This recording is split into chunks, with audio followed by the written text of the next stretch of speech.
պետք է հիշեցնեմ, որ Վարդանանց տոնը ամեն փետրվար երկրորդ ուրբաթ օրը հայ ժողովուրդը արդեն հարյուրամյակներ նշում է սրբադասված Վարդանանց նահատակների օր։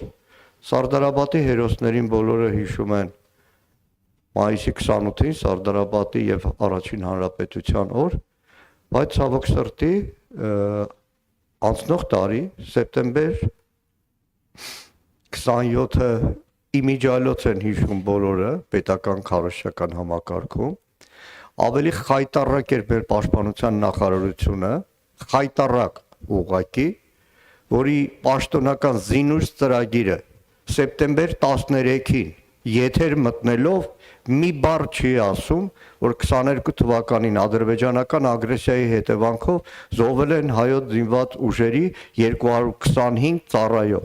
որոնք իրենց պարտն են կատարում։ Դրանից հետո է ճամարտակել բամ ենք զոհերի հիշատակ հարգում ենք, այդպես են հարգում, ուղղակի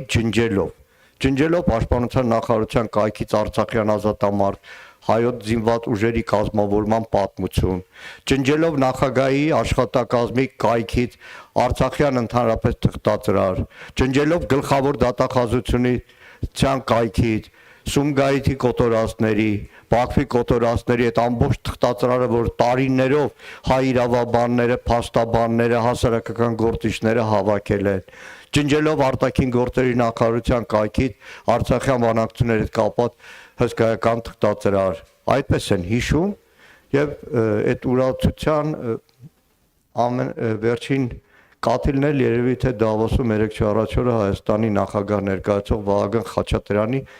վիզա ծառած Ալիևին գովերքելն ու ներողություն խնդրելն էր, այսքանը։